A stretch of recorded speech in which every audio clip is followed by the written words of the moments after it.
You know what's funny about the whole situation?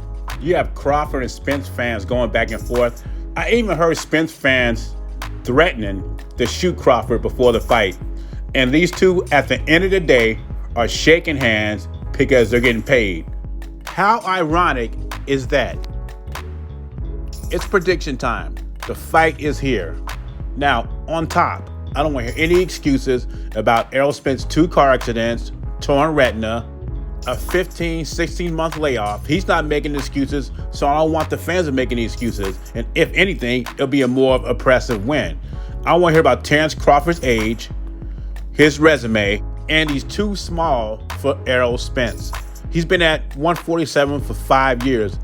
If anything, Errol Spence has outgrown the division, and that'd be detrimental to him.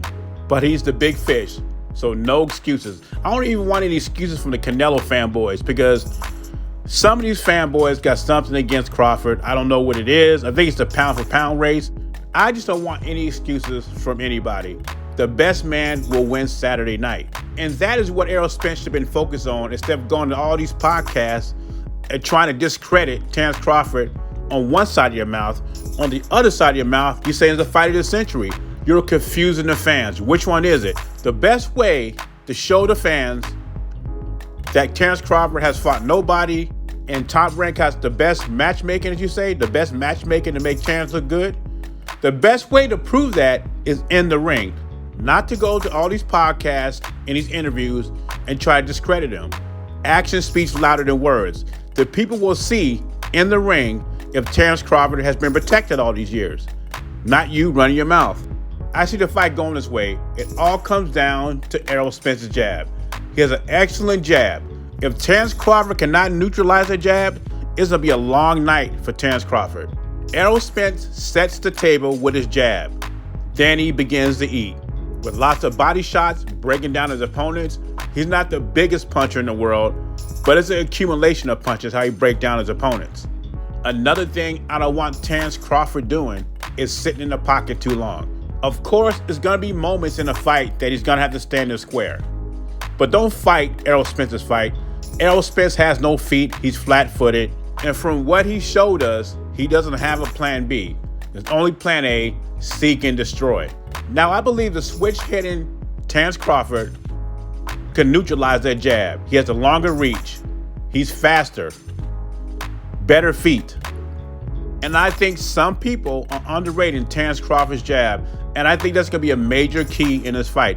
If he takes Spence's jab away or neutralize it, then Spence is going to have some problems. And you hear Spence fans, when they say Spence is going to win a fight, what do they always say? He's bigger. He's going to be too physical for Terrence Crawford. I think in this fight, Spence has to bring more. Like I said, his size is not going to be good enough.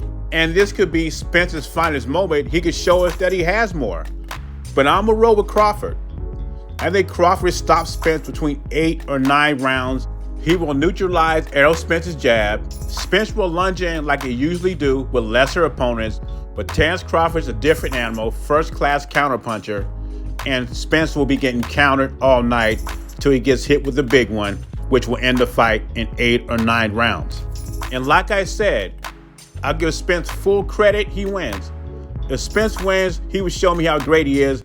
He would show me he has a high boxing IQ, because that's what I think he needs to beat a Terrence Crawford. Also, don't be surprised if Terrence Crawford lays some good body shots of his own. Now, what I said earlier in the video about Canelo fanboys, I wasn't talking about Canelo fans. Canelo fans know reality. Canelo is an all-time great fighter, and he's always daring to be great. He wants to be greater than what he is, and he's already all-time great.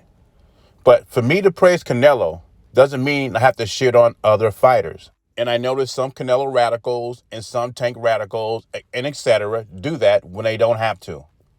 Anyway, leave your thoughts and comments below. Jay Beezy, I'm gone.